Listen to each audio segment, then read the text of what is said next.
Hey guys, today I'll show you a horror thriller TV series named Into the Dark, Season 1 and 2, Selected Episodes, Part 2. Spoilers ahead, watch out and take care. The 7th story, titled They Come Knocking, begins with a man named Nathan, who had 2 children, the grown-up Claire and the 10-year-old Maggie. Once a happy family of 4, they were shattered when the mother fell ill. As her cancer condition worsened, she couldn't bear the pain and begged her husband to stop the treatment. Nathan couldn't stand to see his wife suffering and agreed to her request. Shortly after, she passed away. Claire resented her father for giving up on her mother. She wouldn't listen to any of his explanations. Maggie, on the other hand, didn't blame her father. She understood that life was hard for him now that their mother was gone. The grieving children didn't want to confine their mother's remains in an urn. Remembering how much she loved red wine, Nathan had an idea. He put her ashes in a wine bottle. Subsequently, he took his daughters on a healing road trip in a camper van, following the route he once took when he dated their mother.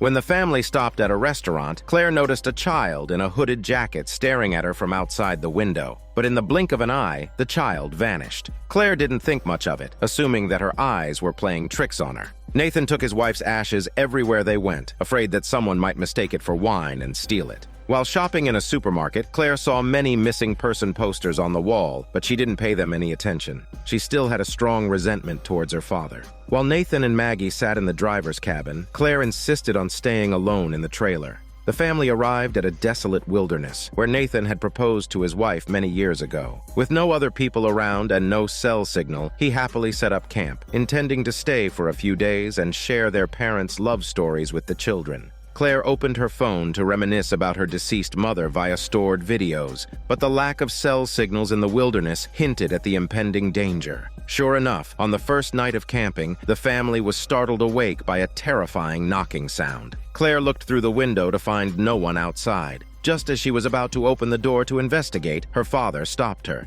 He thought she was having a nightmare and urged her to go back to sleep. But as soon as Claire laid down, she saw a child crouching at the ventilation hole above with solid black eyes, spying on her. Claire was so frightened that she jumped up, and at that moment the knocking sound resounded again, waking up Maggie. The family immediately became alert. After a while, a childish voice came from outside asking if they could come in, but there was clearly no one outside. Suddenly, 2 children in hoodies appeared outside the door, requesting them to open it and promising to show them something nice. Claire quickly stopped her father from opening the door because she remembered seeing this child at the restaurant, which meant the child might have been following them all along. But the restaurant was far away from here, so how could the children get here? Seeing that the family wouldn't let them in, the child spoke again, saying that they would eventually get them out, and then began to sing the same creepy intro song of Daniel CC Movie Channel. Claire started to complain about her father, blaming him for taking the family on this healing journey which had led them to be trapped here. Nathan opened the car door and the terrifying children seemed to have left. He comforted his daughters to sleep, but didn't dare rest himself, staying awake to guard them. However, little did they know, the black-eyed child was still hiding on top of their car. When the sun finally rose, the father woke his daughters. When they stepped outside, they saw that the children had sabotaged their car engine.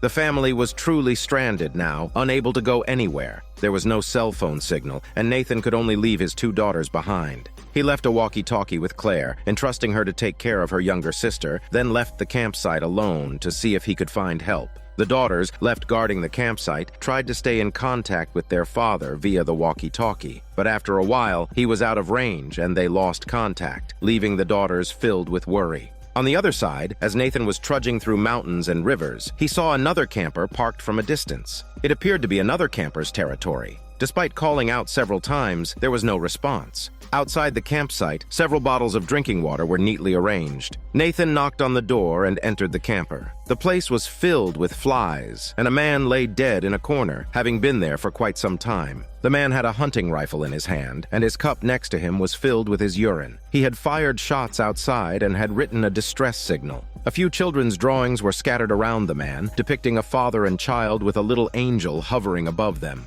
In the second drawing, all the children were wearing hoodies and had black eyes. Nathan quickly realized that this man, like him, had taken his kids out for a trip, only to be targeted by the black-eyed children. In fear, the man did not dare to go outside for water and hid inside, drinking his urine. However, he could not save his kids and died in despair. Nathan felt a sense of foreboding and glanced outside the window, seeing a few big words written on it. "Can we come in?" The scene shifted to the two daughters. Maggie was gone mysteriously. Claire, forgetting her father's warning, opened the door and chased after her sister. She ended up at an abandoned material factory. On the ground, a row of children's shoes was eerily arranged, and many doll heads hung from above. Claire found her sister's doll on the ground, and not far away, a strange nursery rhyme came from a cargo box. Without thinking, Claire rushed into the box where there was nothing but a filthy doll. The door behind her suddenly closed. She took out her phone for light, only to see the ghost of her mother, who was in tattered clothes and a pale face, saying that she had come back for her daughter.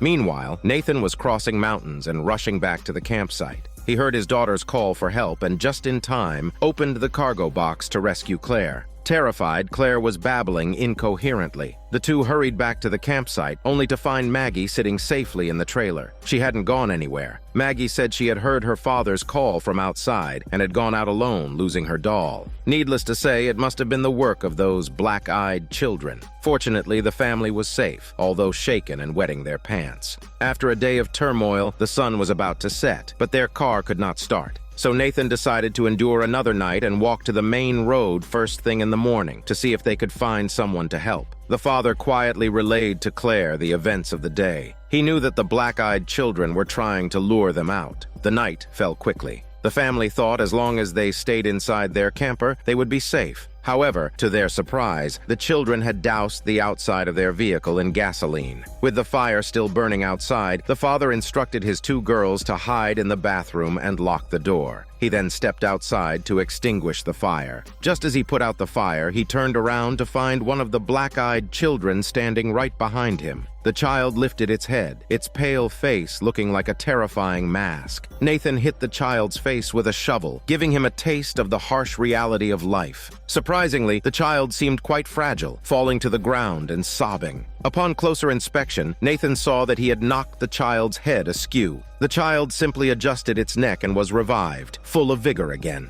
More and more black-eyed children began to swarm, causing Nathan to retreat into the car and slam the door shut, hoping the car was ghost-proof. The black-eyed children seemed to operate under similar rules as vampires. They couldn't enter without an invitation. Trapped inside, the father could only communicate with his daughters in the camper through the walkie-talkie, warning them under no circumstances to invite the black-eyed children inside. However, the walkie-talkie lost its signal. The girls didn't hear the latter part of their father's message. Worried for his safety, Claire told Maggie to lock herself in the bathroom. The black-eyed children could sense the family's emotional wound, their deceased mother. So they began to create illusions, taking on the form of their mother, attempting to coax the three of them to open the door. Maggie was fooled by the sight of her mother standing outside, bursting into tears. But the father and Claire were not swayed by any temptations. Nathan held his head in his hands, yelling, "It's not real," at the apparition. In an instant, the illusion vanished. Claire heard her sister crying and talking to someone in the bathroom. Sensing something was off, she desperately broke down the door, only to find her sister seemingly dead in the bathtub.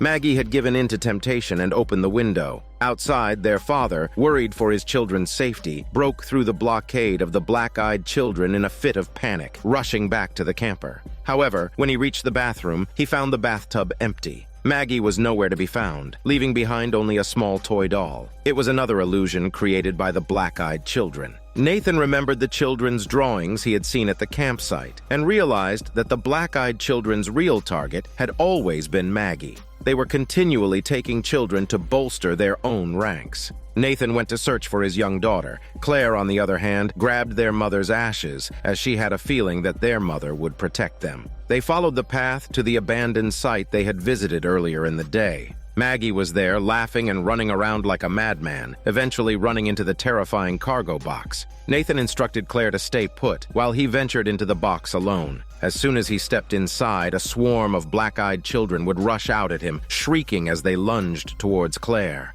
Inside the cargo box, Nathan once again saw his deceased wife. She clung to him with the same gentle demeanor as when she was alive. While Claire was being chased to near exhaustion, Nathan was still exchanging words with the apparition rather than hormones. Initially, Nathan was mesmerized. However, when the apparition suddenly accused him of betrayal and leaving her to die, he snapped back to reality. Nathan retorted that she was not his wife and his wife was dead, instantly shattering the illusion. Elsewhere, Claire clutched the ashes of their mother. For some reason, the sight of the ashes made the children keep their distance. Nathan's mind was filled with the memory of his wife's last words, "Let me go." So he opened the urn and scattered his wife's ashes right there and then. At that moment, all the black-eyed children disappeared. The trio finally embraced, safe and sound. The sun gently rose and all their horrifying experiences, along with the scattering of their wife and mother's ashes, dissipated like smoke. The family of three unraveled their emotional knots and embraced their new life. The story tries to convey that the devil resides in people's hearts. The guilt and obsessions people can't let go of are the invisible demons. When you let go of your obsessions and strengthen your heart, you can become unbeatable.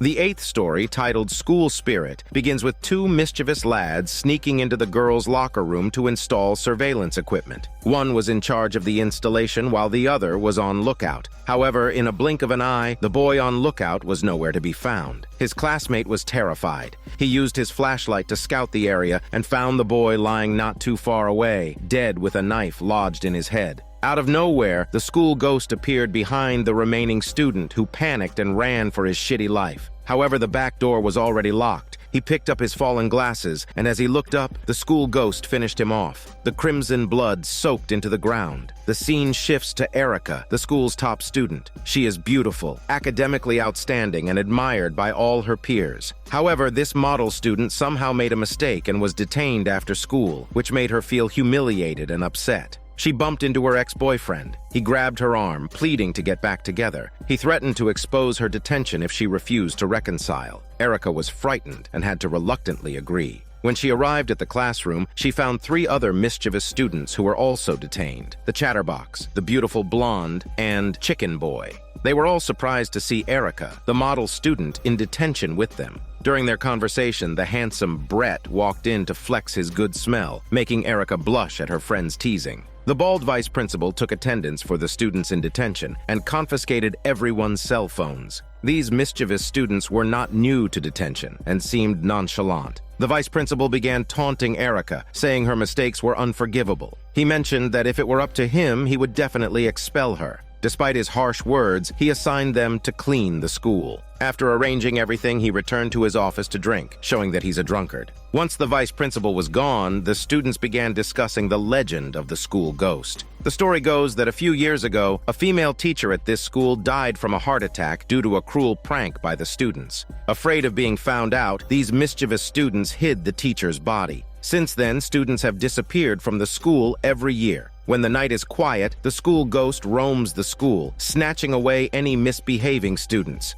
Brett is Erica's fan. He said that as a model student, Erica will surely be safe, but they might not be as lucky. Speaking of model students, everyone was curious about what mistake Erica had made that had the vice principal threatening to expel her. However, proud Erica refused to say anything. The group was feeling bored, so they decided to sneak into the vice principal's office to steal some of his liquor. Erica definitely wasn't going to participate. Brett was also too scared to join in. Once the three left, Brett started making conversation with Erica. During their chat, Erica accidentally cut her hand. Brett rushed out to find a first aid kit. The scene then shifted to Blonde. The trio had initially planned to steal some liquor, but Chicken Boy suddenly needed to use the restroom. Blonde took on the task of distracting the vice principal by knocking on his door, while Chatterbox seized the opportunity to dash into his office. The stash of alcohol that the vice principal had was surprisingly large. Chatterbox selected a bottle and hid in a classroom across the hall. Suddenly, a dark shadow flitted across the ceiling. The legendary school ghost appeared to flex her ghostly figure. The ghost pinned Chatterbox's skinny muscles to a desk and beheaded him with a cleaver. On the other side, Blonde had been waiting for a while and had not seen Chatterbox, so she returned to the classroom alone. She found Brett and Erica had almost finished cleaning. Chicken Boy arrived late, and everyone was curious about where Chatterbox had gone. However, they didn't pay much attention to it. Blonde suggested they smoke a cigarette to pass the time. Erica didn't refuse. She said she could smoke with them, but they must not reveal her detention to others. Thus, they all bonded, and Erica integrated into this group of mischievous students. Suddenly, they heard footsteps outside the door. It was the vice principal. In a panic, to cover the strong smell of smoke, Erica knocked over a bottle of disinfectant. The vice principal smelled the smoke, but Erica adamantly denied it. Brett suggested it was probably the smell of alcohol on the vice principal's breath. The implication was clear. If the vice principal dared to punish them for smoking, they would report his drinking to the school headmaster the next day. With no other option, the vice principal left in a huff, but not before spitefully locking all the school exits. Nobody was leaving that day. Erica and Brett were on their way to the guard's room to get a mop when Erica's ex-boyfriend suddenly appeared. He took Erica away right in front of Brett, making him incredibly jealous. The two of them ended up in the science lab, and it looked like they might rekindle their hormone ship. However, Erica suddenly declared she was hungry and went to the vending machine for some snacks. Her ex-boyfriend, left high and dry, removed his shirt and waited for her to return. Meanwhile, Erica was still choosing what to eat, unaware of the terrifying shadow passing behind her. The school ghost, ignoring Erica, instead turned towards the science lab. The ex-boyfriend, thinking it was Erica playing a prank, was caught off guard when the ghost appeared in the corner. Dressed like a pirate and with twisted features, the ghost made a swift move, and the ex-boyfriend stumbled, his legs seeming to separate from his body. When Erica returned to the lab after eating, she found the place immaculately cleaned with no trace of blood. She was confused, wondering why her ex-boyfriend, who had been so eager to rekindle their relationship, had left without a word. On the other side, Chicken Boy had also returned to the classroom, informing everyone that the vice principal had locked up the entire school. With several people missing one after another, everyone started to feel uneasy. Chicken Boy brought up the legend of the school ghost again, causing panic among the group. In the meantime, the vice principal received the detention list for the day. He scrutinized the list for a while and suddenly noticed something amiss. He then headed back to the classroom and abruptly took Brett away. Everyone waited a long time for Brett to return, and the remaining 3 people were terrified. Chicken Boy couldn't sit still any longer. He announced that he was going to find a way to escape, leaving the 2 girls behind and exiting the classroom alone. Blonde and Erica decided to steal the vice principal's phone to call for help. As they reached the staircase, they saw a long trail of blood on the floor, as if a body had been dragged. The blood trail led all the way to the vice principal's office, which was in complete disarray and stained with blood. At this moment, Blonde found the reason for everyone's detention on the computer. It turns out Erica was held back because of cheating on her exams. However, with life and death hanging in the balance, no one had time to dwell on this. On the office wall, there was a list of missing students who were all previously known as troublemakers. After Brett was taken away by the vice principal, his whereabouts remained unknown. Following the blood trail, the 2 girls ended up in a pitch-black secret room. The room was splattered with blood but devoid of people. Terrified, they desperately knocked at the locked door. Just then, the school ghost appeared at the end of the corridor. In a chicken voice, they screamed out the name of the vice principal, but this only caused the ghost to go berserk and chase after them. The girls, of course, ran their heavy bodies away as fast as possible. They bumped into Chicken Boy, who was wandering around like a chicken. Chicken Boy had no clue about what was happening. He followed the blood trail to the secret room and ran face first into the school ghost, instantly meeting a tragic end. Meanwhile, Erica and Blonde hid in the chemistry classroom. The place was enclosed on all sides with fences, making escape impossible even through the windows. Erica, disheartened, told Blonde that she wanted to be the first to get into Harvard.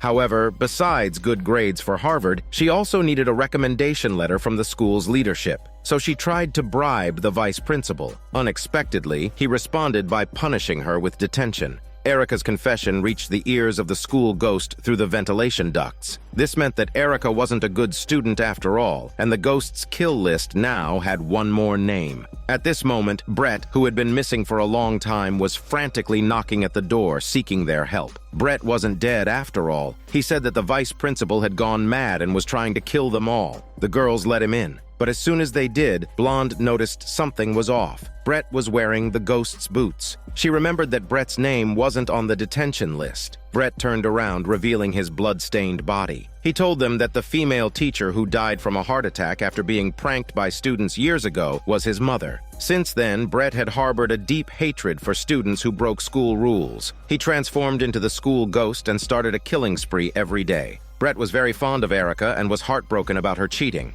In this critical moment, Blonde threw a cup of sulfuric acid at Brett and ran out to trigger the fire alarm. But Brett, who had followed them like a GPS gadget, killed her with an axe. Meanwhile, Erica was unable to escape her fate. She fell from a high place and fainted. When she woke up, she found herself in Brett's secret chamber, surrounded by the bodies of the previous bad students he had killed. Brett explained he came from a single-parent family and that ever since his mother's death, the school had become his home. That morning, seeing Erica's name on the detention list, he had infiltrated out of curiosity. He confessed to killing those bad students because they brought a bad influence to the school. He had killed her ex-boyfriend because he wanted to perform hormone yoga with Erica, and the vice principal's death was purely accidental as he had discovered Brett's true identity. Erica poured out her woes. She was hardworking and excellent, yet her lack of a recommendation letter was preventing her from getting into Harvard. Bribing the vice principal was a desperate move. She constantly flattered Brett, even promising to attend the school's graduation dance with him.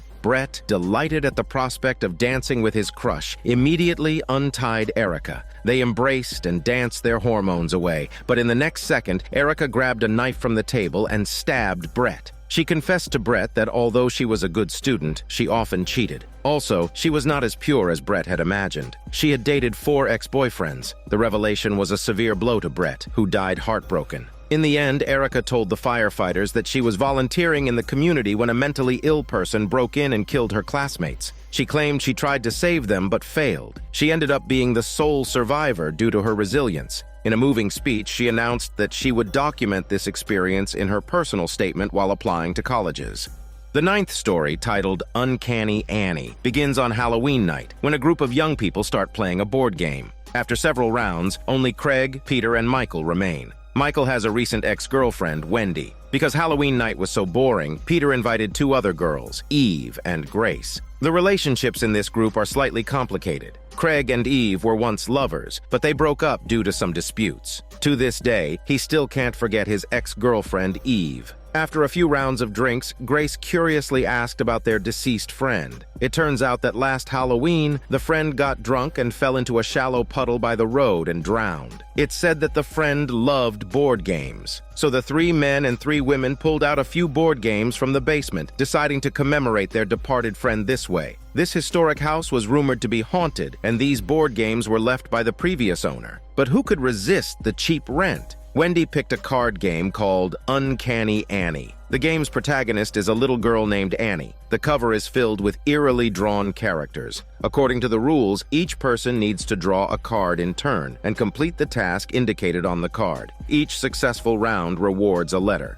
Collecting 5 letters to spell out Annie means they've completed the game. Otherwise, they'll be forever locked in Annie's world. The game's background sounds mystical. There's also a timer in the game, and they must complete the game within an hour. Michael drew the first card, and the moment he picked it up, the world around the house darkened instantly, and all the lights went out. Michael's task was to speak about his greatest fear. Michael said he was most afraid of driving at night. Everyone burst into laughter, thinking it was child's play. It seemed that the game wasn't as terrifying as they had imagined. Thus, Michael, having completed his task, received the first letter. Next was Grace. Her task was to choose the person she cared about the most. Something unexpected would happen when it was that person's turn. So Grace chose Peter, who she was most fond of. The task was straightforward, and Grace acquired the second letter. However, while she was drinking, a terrifying vision appeared to her, showing that Peter would soon die. But Grace dismissed it as drunken imagination and did not share this vision with the group. Things started to take an odd turn with the third player, Wendy. Her task was to bite a friend's neck until blood was drawn. She clearly couldn't do such a gruesome task. So according to the game's rules, she drew a dare task from the box. The task was to lock herself in a room and summon Annie in the mirror 3 times. Wendy didn't want to go, but considering it was just a game, she reluctantly went alone to the bathroom. In the darkness, facing the mirror, she called Annie's name 3 times. To her shock, as soon as she finished speaking, a creepy laughter echoed from the mirror. Wendy hastily turned on the light and saw the mirror fogged up with the words, "Thanks for choosing my game." Terrified, she assumed it was a prank by her friends. But when everyone came to the bathroom, the mirror was spotless, with scary letters. Her boyfriend comforted her, suggesting she might have had a hallucination due to stress. Since Wendy didn't complete her task, she didn't receive a letter. Next, it was Peter's turn. His task was to kill the Grim Reaper before it claimed his life. The task was as unclear as a riddle, leaving everyone puzzled. Suddenly, there was a noise from the second floor. The group speculated that a thief might have broken in. They went upstairs to investigate and saw a figure at the end of the corridor holding a scythe, shrouded in a cloak and emitting a black fog. Everyone was terrified and scattered in different directions. Peter charged forward, stabbing the shadowy figure numerous times with a pair of scissors. The figure suddenly disappeared. Their first instinct was to leave the house, but the moment they opened the front door, they were met with utter darkness, as if the house had been suspended in a void. It turned out that the game's instructions were real. They were now trapped in Annie's game world. As Peter stood there bewildered, a sharp knife suddenly impaled him, pulling him into the void's darkness. This scene was exactly like the vision Grace had earlier. Peter's task had been to kill the Grim Reaper, or he would be taken by it. Unfortunately, he had failed. Terrified, everyone hurried back into the house. Grace noticed that Annie on the time card had turned her head. It was a cursed game. If Annie turned completely around before they completed their tasks, they would all be swallowed by the game. Michael then noticed that the game cover now had Peter's portrait. It turned out that all the people on the cover were Annie's victims. The only way to survive was to keep playing. They had already collected 3 letters, needing only 2 more to finish the game. With no other choice, they suppressed their grief and returned to their seats. Next, Craig nervously drew a card from in front of him. His task was to protect the card in his hand from being stolen by someone else within 30 minutes. As the countdown started, suddenly, a strange noise echoed in the room. An invisible prankster was wantonly attacking everyone. Knives and drills were flying all around the room, and the card was stuck to the table, impossible to pick up. Craig tightly covered the card on the table. The prankster distracted everyone else and suddenly materialized next to him. With just a small scare, the prankster easily stole the card from his hand. In the end, Craig failed his task. According to the game's rules, he had to draw a dare task. This task was to randomly kiss a friend present in the room. Without a second thought, he chose his ex-girlfriend Eve. But unexpectedly, as soon as he kissed her, he accidentally stabbed her in the abdomen with a broken bottle, as if he was possessed. Thankfully, the wound wasn't too deep. Eve bandaged it up and the next round of the game began. Eve drew her card. Her task was to tell the truth. As long as she answered honestly, she would receive a letter. The question was asking her if there was someone present that Eve liked, and whether her secret would hurt this person.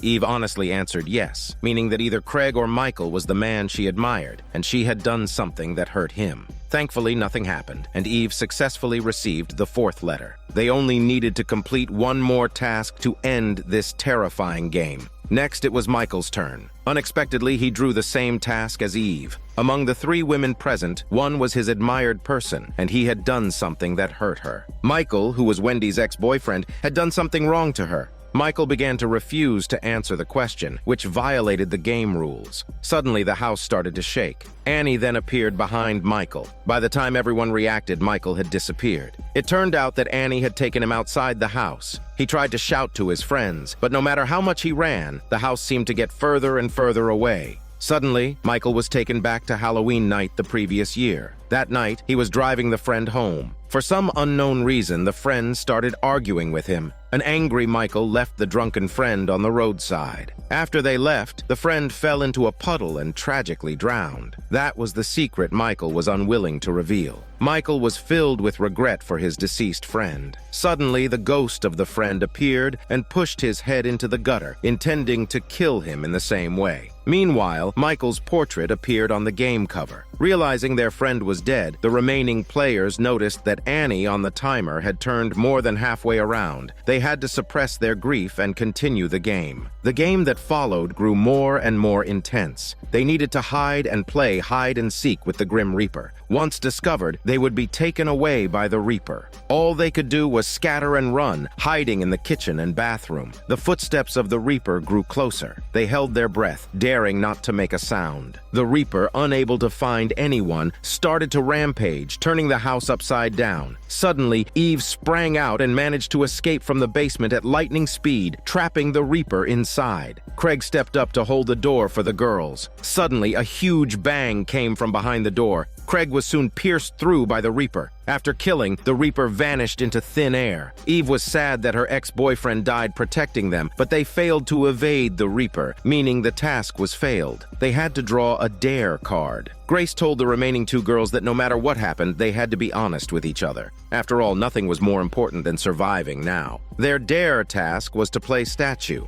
The girls had to stay still for a few minutes, not even allowed to blink. The prankster who had stolen the card suddenly appeared behind Grace. She was so scared that she froze. The prankster extended long nails towards Grace's eyes. Unable to bear it, Grace blinked. The prankster laughed, slashed Grace's neck, and went away. One by one, their friends were killed and turned into covers of the board game. Now only Wendy and Eve were left in the game. They didn't have much time left. They only needed to successfully complete one more task to survive. The next task on the card was a matter of life and death. The moment the card was put down, the two girls were transported to a dark place. The game's arbiter, Annie, finally made her appearance. She had her hair in twin tails and a sinister smile on her face. The game required each side to stake their most precious possession, with the outcome decided by a roll of dice. If they lost, they forfeited a life. If they won, the sacrificed would be resurrected. Wendy didn't want to burden her friend, so she offered her own life as the stake. But Annie was sadistic. She insisted on using Eve's life as the bet. Seeing death imminent, Eve confessed her deepest secret to Wendy that she fell in love with Michael, her boyfriend. She was there the night Michael left the injured friend, meaning they both had a hand in the friend's demise.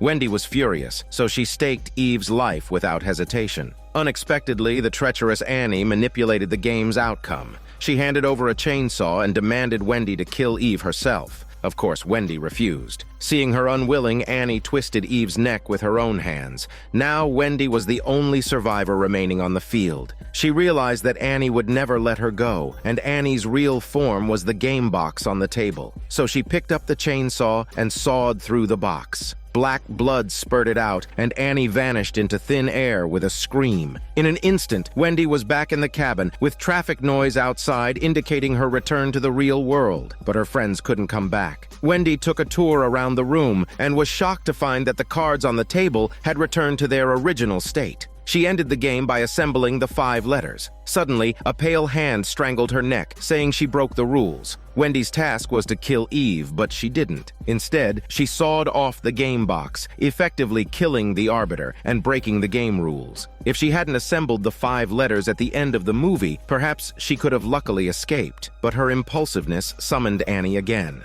The 10th story, titled A Nasty Piece of Work, begins with an employee named Ted working at a venture capital firm. The competition is fierce. Every day at work feels like going to war. The company has many shareholders who love to torment their employees by arranging all sorts of tests. Despite his hard work, Ted loses his year-end bonus and fears for his job security. However, the boss changes his attitude one day. He announces the selection of a manager and invites Ted to his home for Christmas dinner. Ted is flattered and immediately asks his wife, Tatum, to put on a high-end dress and apply glamorous makeup. The couple, full of anticipation, arrive at the boss's mansion, only to find that they are not the only guests. Gavin, Ted's rival, and his wife are also present. Gavin is a sycophant who has won the boss's favor, outshining Ted with ease. Gavin has purposely dressed his wife in a sexy outfit, and even the boss can't take his crocodile eyes off her. It appears that Gavin is willing to sell out his own wife for the managerial position. The boss's wife, still an attractive woman, makes advances on Gavin, who doesn't dare to refuse. It seems that the boss and his wife don't have a good relationship. After dinner, the boss's wife makes an excuse to get rid of Tatum. She then sits next to Ted, making unabashed advances. The boss's wife is personally making a move on him, leaving Ted petrified. The boss doesn't seem to mind. After all, this isn't the first time. He's used to it. The boss pulls Gavin aside for a private conversation. Gavin begins to badmouth his wife in an attempt to curry favor with the boss. He belittles his own wife and insists that a man should prioritize his career above all else. The boss is very pleased with Gavin's perspective. Meanwhile, the boss's wife was becoming more audacious towards Ted. His wife Tatum was unhappy about it, but didn't dare to say anything for the sake of her husband's career. However, when the boss's wife slid her hand onto Ted's sensitive thigh, he rose up in shock, drawing everyone's attention to her actions. The boss got angry with his wife, but his wife retorted defiantly, saying that he was too old to satisfy her. The boss was furious. He grabbed a gun, intending to shoot his wife on the spot. Gavin tried to dissuade him. Unexpectedly, the boss offered him the year-end bonus of $100,000 to shoot his wife. The boss's wife didn't care at all. She didn't believe that the coward would dare to pull the trigger. To everyone's surprise, the boss shot and killed his wife. Ted and Tatum were shocked. Tatum pulled out her phone to call the police, but the boss cried out that whoever can help him get away with this would be made manager with an annual salary of $1 million. Upon hearing this, Gavin and his wife immediately snatched Tatum's phone away, insisting that the boss's gun had accidentally misfired. Ted wasn't to be outdone, claiming that it's obvious that the boss's wife was playing with the gun and accidentally shot herself. Among the four, only Ted's wife Tatum had a clear conscience. She told her husband they shouldn't forsake their conscience for a promotion. Ted disagreed with his wife. He and Gavin took turns supporting the boss's claim of innocence, even offering to act as eyewitnesses. Gavin even volunteered to help the boss dispose of the body, promising to do so without leaving a trace. At this point, Ted regained his senses and suggested that they all leave before the police arrive, fearing that they would all be treated as accomplices. Everyone was still hesitating when the boss's wife suddenly burst into laughter. It turned out that everything that had just transpired was a test set up by the boss and his wife to see how they would react in a crisis.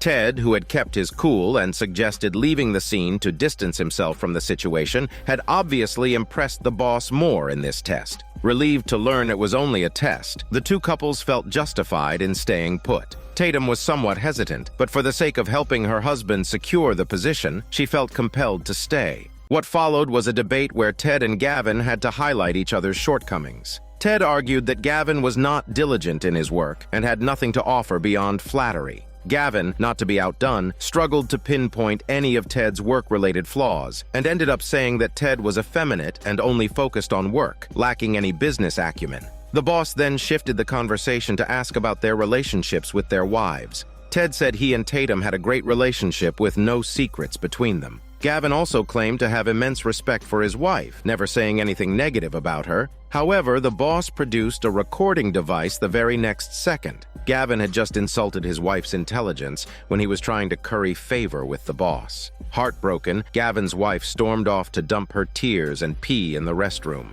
While crying, she noticed something strange. It seemed like there were eyes spying on her from behind the wall. The boss rushed to console her that it was just part of the test, and he hadn't expected it to strain their relationship. Gavin's wife expressed her willingness to sacrifice everything for her husband's career. The boss was thrilled at this and made some inappropriate demands that frightened Gavin's wife, causing her to flee back to her husband's side. Seeing her husband scare the young woman, the boss's wife couldn't sit still. She knew her husband must have done something excessive, so she pointed a gun at her husband. However, having been through the previous round of testing, no one believed it this time. Gavin and Ted watched the couple pointing their guns at each other again, remaining utterly calm. The boss's wife laughed and said this was still a test. But now it's a test of your courage. Whoever is brave enough to take a bullet for the boss would secure the manager's position. With that, she pointed the gun at Gavin. Gavin didn't believe the gun was loaded. It was just a test, after all. They couldn't possibly risk a life. But Gavin lost his gamble and wound up losing a few fingers. Ted's wife, Tatum, exclaimed that they were all insane and she was going to call the police. But Gavin disagreed, finding the game thrilling and wanting to continue playing. Seeing Ted and Tatum's determination to leave, Gavin and his wife tried to provoke them. The tactic worked and Tatum threw away her phone, declaring they would just fight to the death today. The boss casually gave Gavin a couple of pills and asked Tatum to find a towel to stop Gavin's bleeding. But when Tatum reached inside a cabinet, she felt a hand, causing her to scream in a chicken voice. Clearly, there were other people hidden in this house. However, everyone dismissed Tatum's claim as a drunken hallucination. Back in the room, Ted noticed a picture of a boy hanging in the hall. The boss's wife explained that due to their work, they had to send their son to a boarding school. Unfortunately, one day the boy sneaked out and got hit by a car, leaving him paralyzed and confined to a rehabilitation center. The mention of their son brought crocodile tears to the boss's wife. The next test was a duel. Gavin donned armor, preparing for a fight to the death with Ted. However, Ted had an epiphany at that moment. He believed the boss had no intention of promoting anyone. The couple was just sadistic, using the promotion as a pretext to watch their employees slaughter each other. However, Gavin, blinded by his ambition, was deaf to Ted's reasoning. He was ready to kill a colleague, even his wife, for $1 million salary. The boss handed Gavin a hammer, goading him to kill Ted. Gavin lost his sanity. He grabbed the hammer and started hitting Ted's head. Ted. The fight moved from the room to the balcony, with weaponless Ted clearly at a disadvantage. The boss then gave Ted a gun and kept urging him to shoot Gavin. But in the end, Ted chose not to.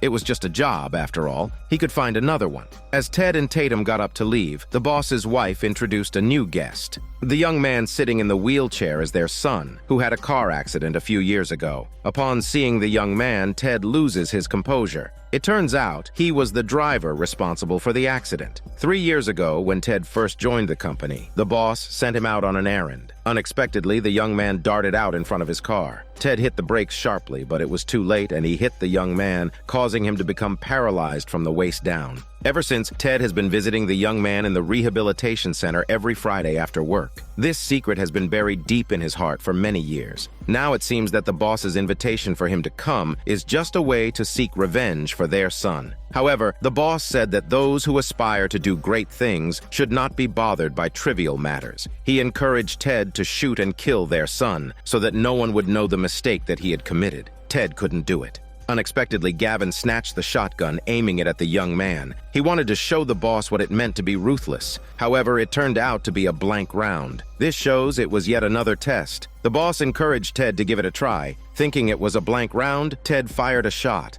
Unexpectedly, it was a real bullet. Poor Gavin was shot again. The boss laughed, saying that Ted was the victor of the night. Gavin lost his temper on the spot, raising his gun to die together with Ted. On the side, the boss began to fan the flames, urging them to shoot quickly. In the end, Tatum couldn't bear it any longer, so she snatched the gun from her husband's hand and shot the psycho couple. At that moment, their son suddenly got up from his wheelchair, ran towards the door, and said he was not paid to be killed here. So it turned out that this son was also an actor hired by them. The so-called car accident and paralysis were all just a test. From the moment Ted started working, he had been plotted against by the boss couple. The farce finally ended. The 4 people got up and prepared to leave the scene. However, as soon as they stepped out the door, they saw a group of people wearing masks standing outside. It turns out that they were all shareholders of the company, who had been monitoring everything in the house. The shareholders complained that the boss and his wife spent too much money. The company's annual expenditures on them had exceeded $40 million. That is to say, Tatum had just saved the shareholders $40 million in expenses. Therefore, neither Ted nor Gavin got promoted. Instead, Tatum, who performed outstandingly, took over the boss's position.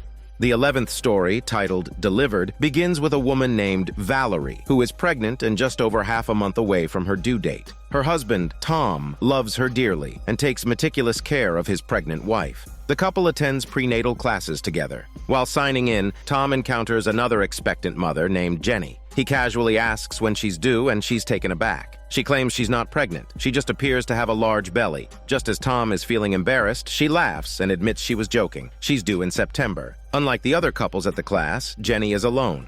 After the class, the couple runs into Jenny again at a restaurant. Valerie, being warm-hearted, invites her to share a table. Valerie curiously asks about Jenny's husband. Jenny's face darkens, indicating it's a long story. Likely, she's been abandoned by a worthless man. Since Tom needs to rush back to work, the two soon-to-be mothers chat and bond. Valerie shares everything about her family situation with Jenny. She mentions she's a therapist, and Jenny reveals she's a pediatric nurse. They chat for a long time. It seems like Jenny doesn't have much of an appetite. She barely touches the bread in her bowl. During their conversation, a man named Riley incessantly tries to call Valerie. She doesn't answer his calls and flips her phone face down on the table. When Valerie returns home that night, Riley is still trying to call and send messages, asking to meet her. Valerie glances at her husband, who is busily preparing baby supplies, her face filled with fear and unease. That night, she's awoken by intense fetal movements. The baby in her belly seems extremely active. Suddenly, a small hand breaks through Valerie's belly. She opens her eyes in terror, only to realize it was all a nightmarish dream.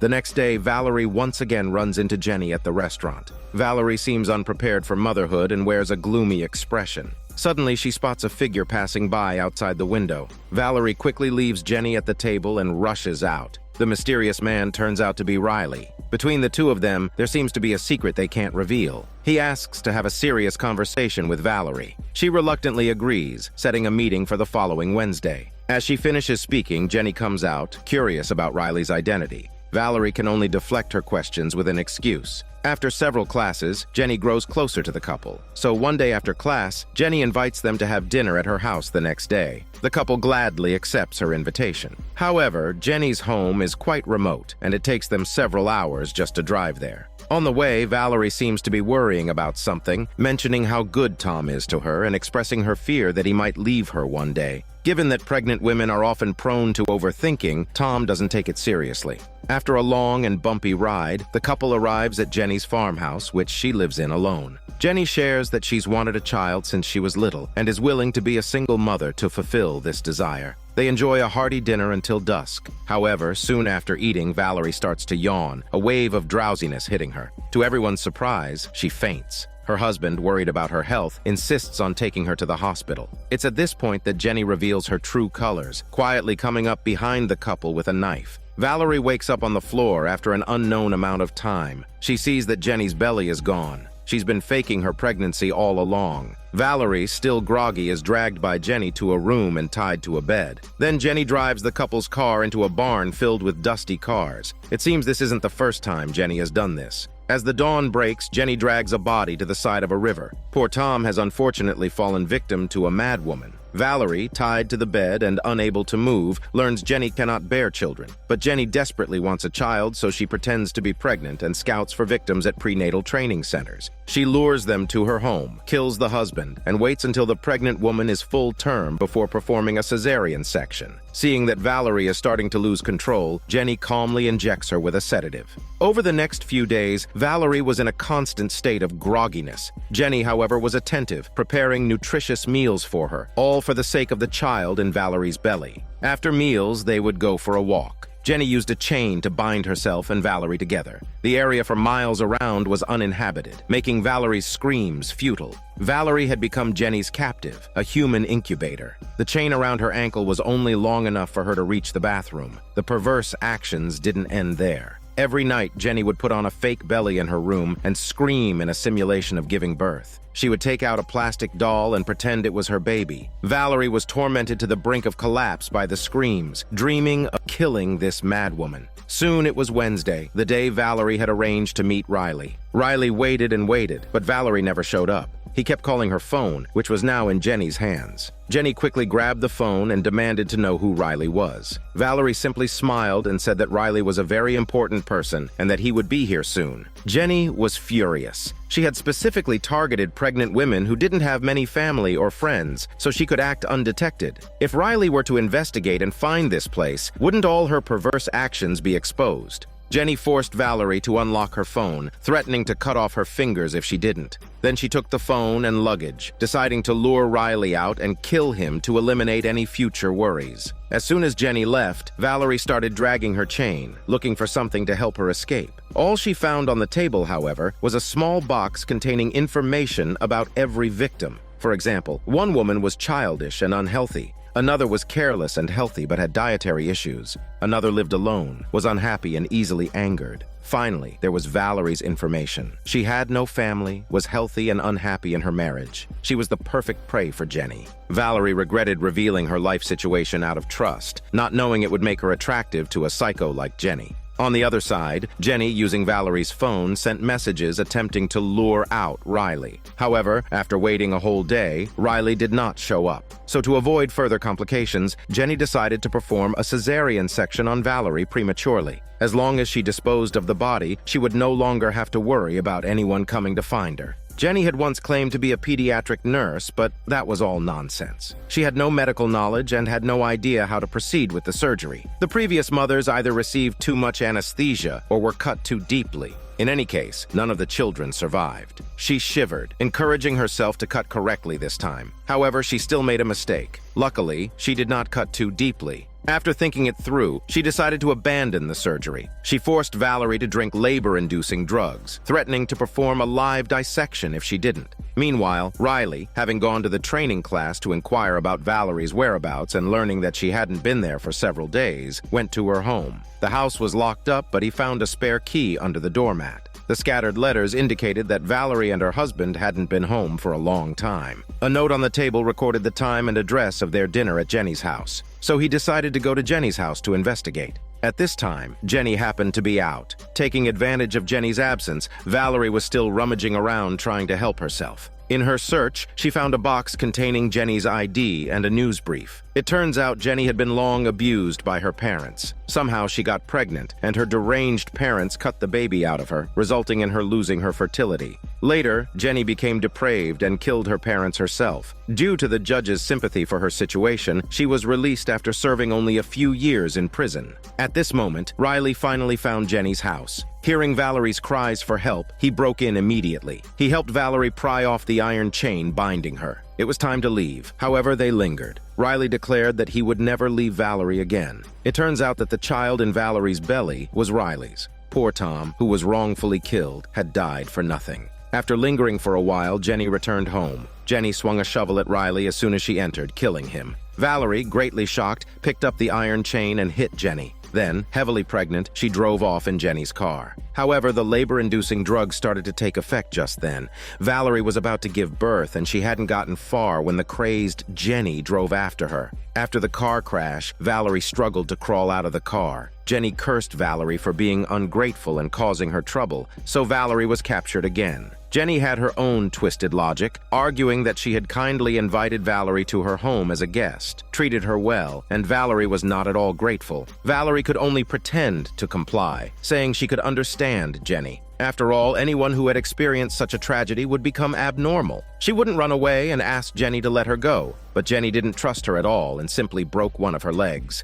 In the dead of night, Jenny was busy disposing of Riley's body. When she returned, she found Valerie hiding in the bathroom covered in blood. Jenny felt a sense of dread and loudly demanded to know what Valerie had done. Valerie uttered that she didn't want her child to grow up in such a distorted environment. Jenny would certainly raise the child to be as twisted as herself. Jenny was furious. After all that effort, everything was ruined. But when she turned around, it turned out that Valerie had actually killed her pet cat, and the blood was all from the cat. Enraged, Jenny pulled out a knife and wanted to perform a cesarean on her right there. But Valerie was prepared and stabbed Jenny in the neck with a sharp object.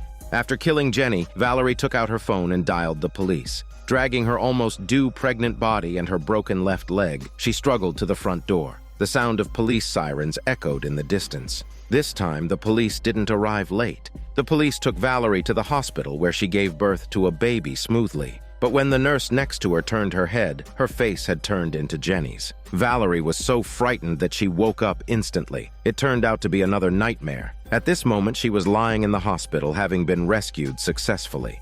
The 12th story, titled Good Boy, begins with a woman named Maggie, who is approaching 40 and remains single. She returns to her rented apartment in frustration. Her social media feed is filled with friends flaunting their love or showing off their children, which only adds to her annoyance. The next morning, her landlord informs her of a rent increase. Feeling stressed, she heads out to clear her head. Maggie adores children and had planned to freeze her eggs before turning 40. However, the doctor warns her that the success rate for women of her age is low, and she should be prepared for disappointment. To make matters worse, she can't afford the freezing and thawing process. As a journalist, she is hit with more bad news when her editor tells her that the company is struggling and all employees are being put on indefinite leave. This means Maggie may have to tighten her belt for the coming months. The successive blows make Maggie more anxious and irritable. To ease her terrible mood, her editor suggests adopting a pet for emotional support, so she heads to the animal shelter. Most of the pets here have been abandoned and are aggressive towards humans.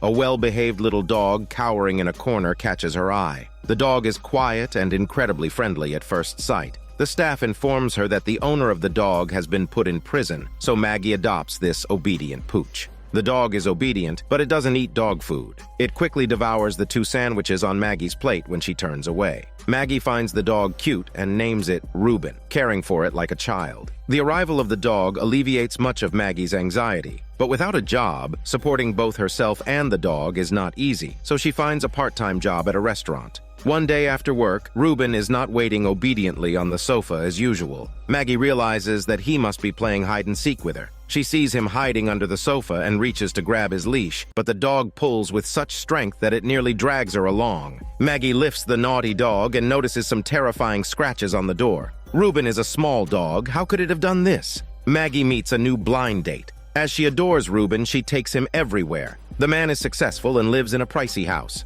However, on their first meeting, he gets handsy with Maggie. Seeing Maggie struggling, Ruben barks loudly. Maggie uses the excuse of taking a leak to escape from the sleazy man. The man, somewhat annoyed, continues browsing for younger, more naive girls online. A rustling sound comes from the bushes nearby. A few minutes later, Maggie steps outside to find Ruben barking in the middle of the road and the man's bloody body nearby. Neighbors speculate that there must have been an accident as there are no traffic lights in the vicinity. Worried for Ruben, she takes him to a pet hospital. Thankfully, Ruben is uninjured. Maggie tells the doctor about the scratches Ruben made on the apartment door. The doctor reassures her, explaining that dogs can exhibit signs of anxiety when separated from their owners, and sometimes the emotions of pets and their owners can be interlinked. Maggie returned home and wrote an article about the sleazy man who was hit by a car. Unexpectedly, it made the front page in no time. The editor promised that as long as Maggie continued to produce high-quality articles, she would receive a bonus. Maggie was happy that she wasn't anxious anymore.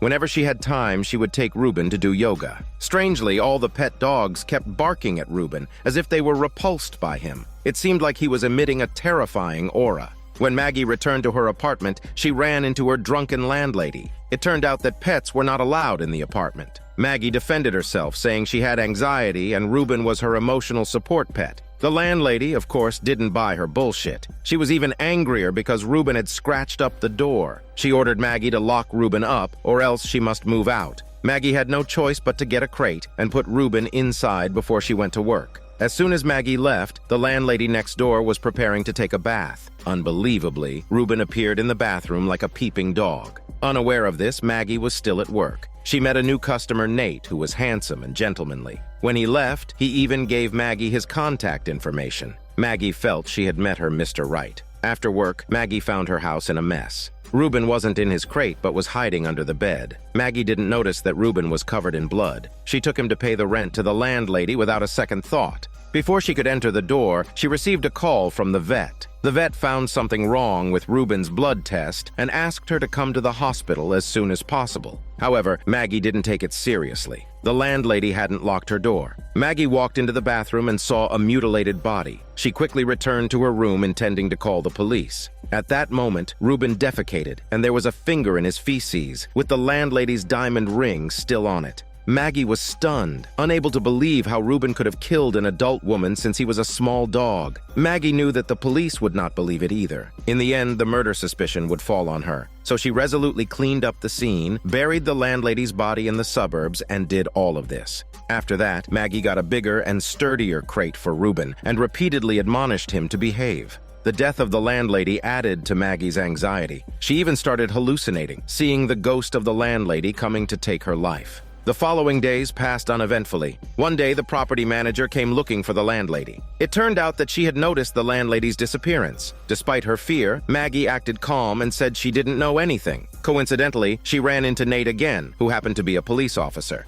That night, they went on a date, finding they shared common views and interests. Nate seemed to be her perfect match. Maggie wrote an article about the missing landlady. Being involved in the situation, she obtained first-hand information. As expected, the article made the hot search. The editor told Maggie that this month's bonus was in sight. Maggie was overjoyed, thinking that she finally had money for her surgery. She returned to the hospital intending to continue with her egg freezing procedure. The doctor said she needed to inject a hormone that might make Maggie emotional, irritable, and cause insomnia. But Maggie didn't care, as she felt she had no time to waste at her age. However, when she received the check, she was furious. The promised bonus from the editor was too little. The editor said he also had a wife and children to feed, so he shamelessly embezzled Maggie's bonus. He told her that if she wasn't satisfied with the amount, she could leave and look for a better job elsewhere. After working for the newspaper for 12 years, Maggie was fired by the editor. Angry, she packed up her things and prepared to leave, but unexpectedly, Ruben jumped out of his crate and ran into the office. The next second, blood splattered on the windows. Maggie rushed to the top floor again, looking at the editor's body and blood-covered Ruben, loudly praising his good job. So she pushed the editor's body from the top of the building, making it look like an accidental fall. Ruben brought inspiration to Maggie and helped her remove all obstacles. Due to her performance, she took over the editor's position. Now, Maggie was successful in both her career and love life, and Ruben was her lucky star. The only thing that troubled her was the side effect of the hormone. She often had hallucinations, seeing bodies falling from the window. The people around Maggie either died or disappeared, and she always managed to get first-hand information. This made the police suspect her, but before the autopsy results were out, the police had no evidence to prove her involvement in the case, so Maggie easily brushed it off. In the following days, Maggie strictly followed her treatment plan and injected the hormone herself. Nate, wanting to spend more time with Maggie, gave her a pet monitor. This way, Maggie could watch Ruben anytime and anywhere, even when she was out. Late at night, Maggie, at her boyfriend's house, heard a noise coming from the rooftop. Worried that Ruben had snuck out to find her again, she turned on the pet monitor. To her relief, Ruben was obediently staying put at home. Early the next morning, as Maggie returned to her apartment, she found the place swarming with police. It turned out that the police suspected the newly arrived property manager had killed the landlady, and without a second thought, they took her away. With a scapegoat in place, Maggie breathed a sigh of relief. She confessed to her boyfriend that she was planning to freeze her eggs. Much to her surprise, he was very supportive and even offered to drive her to the hospital for the procedure. Under the effect of anesthesia, Maggie's consciousness gradually blurred. In her daze, she thought she heard the doctor questioning her about why she had killed so many people. Fortunately, the surgery went smoothly. Looking utterly exhausted, Maggie invited a friend over for dinner while Nate was called into the office. The police had found Maggie's fingerprints at 3 crime scenes, making it clear she was somehow related to these murders. Nate immediately called to ask Maggie what was going on. The friend took the call for her. Nate's interrogation made Maggie anxious, and she accidentally cut her finger. Her friend hung up the call and asked Maggie what was happening. While her friend was only trying to help, the constant questioning made Maggie extremely anxious. Her escalating emotions summoned Ruben once again. Before she could react, Ruben bit her friend. Maggie tried to persuade Ruben to stop, but under the influence of her emotions, Ruben revealed his true form. It turned out he wasn't a cute dog at all, but a large monster. He dragged her friend under the bed and devoured her, then quickly reverted to his harmless appearance. Maggie had no choice but to dispose of her friend's body in the outskirts once again. Having done this several times now, she was becoming adept at it. But she realized she couldn't continue down this path. After careful consideration, she reluctantly left Ruben behind and drove away from the scene. Meanwhile, unable to reach Maggie, Nate turned on the home security footage, only to witness Maggie packing up a body. Maggie returned home covered in blood, only to find her boyfriend had been waiting for her. She could only explain that Ruben was the murderer, and whenever she became anxious, he would morph into a monster and kill people. But of course, no one believed her outlandish tale. With her anxiety levels skyrocketing, suddenly a heavy thudding sound came from outside. Ruben broke through the door. Nate fired a shot, temporarily repelling it. But the next second, Ruben broke through the window and bit into Nate's neck. Maggie coldly watched her boyfriend die, whispering, "Good job." The late-arriving police found only Nate's body and Maggie holding Ruben. The police took Maggie away, and Ruben was sent back to the adoption center once again, where it met the next owner, indicating the monster's killing spree was far from over. This is Daniel CC Movie Channel. Stay safe and enjoy your day.